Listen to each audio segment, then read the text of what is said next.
All right, what is up, guys? So, the city of Chengdu, the People's Park, right in the center of the city. This city has 22 million people. So now, right behind me is actually the infamous marriage market in China. If you guys have seen those videos, if you're wondering if it's real or propaganda, well, it's 100% real. This is what dating has been reduced to in 2025. It's been extremely difficult. It's been a massive struggle for everybody, and I will take you guys for a walkthrough just to give you guys an idea and what you can expect when you walk into one of these marriage markets. So let's get started. So I'm just gonna go through a couple of these postings very quickly. By the way, there's no name on these. People leave their phone number or their WeChat account number on here. So if anybody is interested, you can contact the bachelor or the bachelorette. So this is a listing from a single bachelor born in 1995. So the height, China uses metric units, obviously. So 169 centimeters. That's about 5'6". Yeah, if you're at that height, it's going to be extremely difficult for you. So this guy's 30 years old. Zhongzhuan. So Zhongzhuan means basically virtually no education. Sells cars for a living. His annual income anywhere between 80,000 yuan to 150,000 yuan. So that's a extremely ambiguous income figure. Mostly it's due to the fact that he makes most of these money from commissions, which for Chengdu standards, that's not a lot of money. Says that he has an outgoing personality. He likes to exercise. He likes to go out running, and does not have any bad habits. He's looking for a Chinese girl that's born after 1992. Height-wise, 150 centimeters or up, so 4'11" or up. The income, education background, doesn't matter, as long as she's healthy, as long as she's kind, as long as she's honest. So just look at how desperate some of these Chinese men are. So he's even okay with this girl being divorced, as long as she does not have any child from her previous marriage. Now let's quickly go through this posting from a single bachelorette. So she's born in 1988, and this girl has never been married.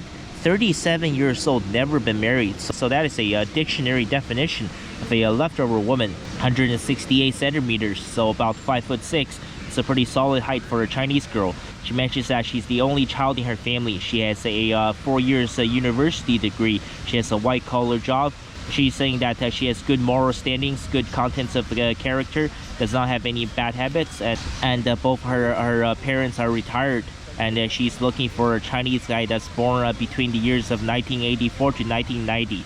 Height at least 170 centimeters or 5'7" or up. And he also must have a 4 years university degree or above. Basically, average body build is okay. The guy must be happy and charming, and he must never have been married.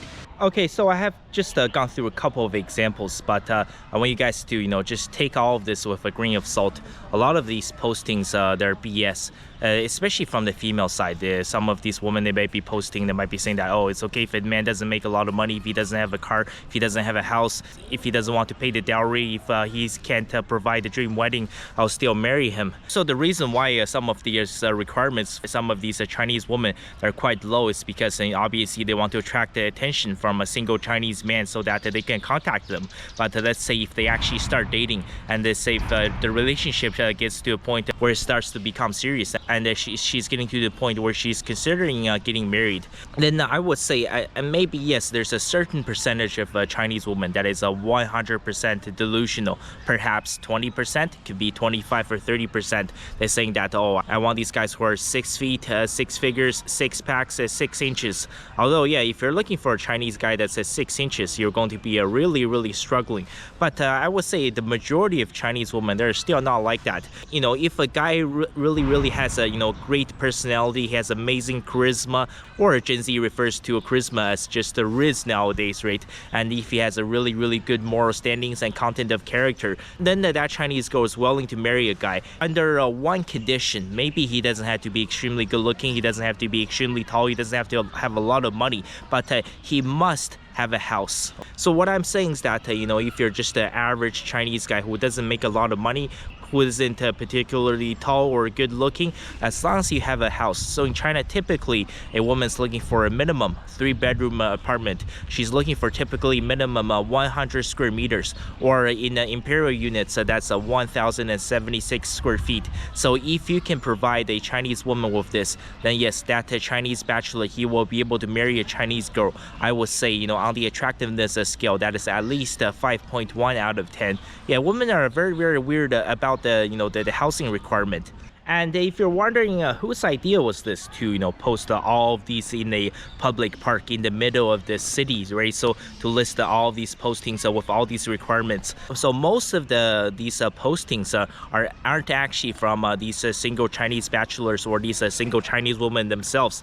Most of the time it's their parents. They're absolutely desperate for their son or their daughter to get married. A lot of these Chinese parents, especially if they have a Chinese daughter, they're terrified, especially when their daughter turns 27, 28, 29. They don't want their daughter to become a leftover Chinese woman, because to them it's just absolutely embarrassing. The fact that their daughter is 30, 31, and 32. The fact that she still cannot find a husband. And as I am walking through the park, a lot of these older people you guys are seeing in the park. These are whether they're walking or sipping tea or just sitting on these benches. So a lot of these people, they're actually the parents, or sometimes they could be an aunt or uncle of the single bachelors and bachelorettes from these postings. And sometimes they will hang around at the park all day. They will try to observe the people who come by the area, to look through the listings, see if they're taking any pictures, see if they're making any notes, and sometimes see if they'll try to strike a conversation, especially if it's a good-looking young man that walks by, or if it's a very, very attractive young Chinese girl. These older people, they will start to have a conversation with you. They're saying that, oh, look, so you're 25 and single, you're very, very good looking. So my son or my daughter is looking for a husband or a wife. And because sometimes, let's say, one of these bachelors is looking for love, or if you're a single Chinese woman, and if they strike up a conversation with one of the parents from their potential partners, they will go to the nearby tea house to have a little bit of afternoon tea, and they will have a conversation. And this is also why right beside this Chinese marriage market, you will find one of the busiest tea houses all across China. This place is packed all the time, constantly, 24/7, 365 days a year. And if you're wondering why it is so packed, look at my watch. What is the time? 1:39 p.m. I did mention before, right? People down here in this area, a lot of these people, they usually wake up very, very late. Typically, let's say if you work an office job, if you work for the government, if you work at a bank, it's very normal that your morning shift starts at 9 a.m.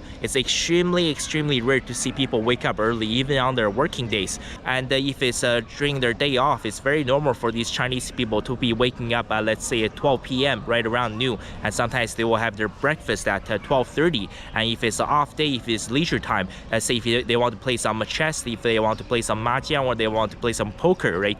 Usually a group of friends, they will schedule a time to meet up at around 1:30 in the afternoon. And sometimes if these businessmen, right, if they want to talk some business, usually they will meet up at a tea house, and they will start their business meeting at 1:30 in the afternoon. Yes, you heard that correctly. So a lot of those motivational videos that you watch on the internet, a lot of it is 100% BS. They're saying that in order for you to succeed, you have to wake up at 5 a.m. every single day. What a load of crap. Listen, for you to succeed in life, I agree you have to work extremely hard, but this does not mean that you have to wake up at 5 a.m. every single day. Look at these people down in southern China, right? So most of these people, even on work day, they only wake up around 8 o'clock or 8:30, and when it's on their day off, they usually sleep all morning and they wake up in the afternoon. And some of these people down here in the Sichuan province, it's very normal for them to stay up all night and party like it's 1999. So let's come back to the requirement of the vast majority of these Chinese women, right? So the most important requirement for these Chinese women is for these Chinese bachelors to have a house. So let's say if you're a single, average looking, average height, average income Chinese guy that's 25 years old, you're looking for love, you're looking to get married, and you want to have children. How the hell are you supposed to come up with a house?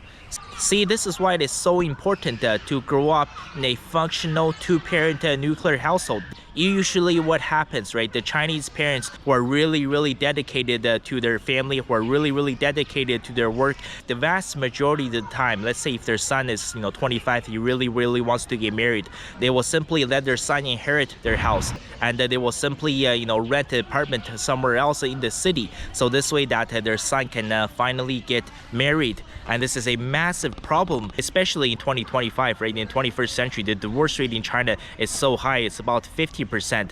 So yeah, if you as a single bachelor, if you grew up in an extremely toxic family that's full of divorces, then there's a very little chance you can actually afford to get married. Because what happens, especially if your parents has gone through a contested divorce, usually that whatever house they owned in the past has all been lost in the family court. And if you have a society where 50, 60, 70% of marriages end in divorce, yes, that civilization is going to end. So a lot of these young Chinese men are struggling. It's because their parents pissed around instead of actually focusing on traditional family values and raising children. They lost all of their net worth, they lost all of their money, they lost their car, they lost their savings, and they lost their house through a contested divorce, and they can't provide anything for their son. And because of this, their son cannot afford to get married. I think at this point, it doesn't matter which part of the world living. I think at some point we must all acknowledge, the elephant in the room is that everybody worldwide, we're all terrible at this dating thing, right? It just seems like, for the previous generation, I'm talking about the 3-4 generations back, for my grandparents' generation, things were so much simpler back then. Perhaps it was because almost all the marriages back in the day was all arranged. Because it almost seems like nowadays, doesn't matter which part of the world you live in, right? Every single relationship or marriage is either toxic or is abusive or is full of hatred, it's full of backstabbing, it's full of infidelity, it's full of domestic violence. So many young people are struggling worldwide. They're saying that we don't know how to date, we don't know what we are supposed to do.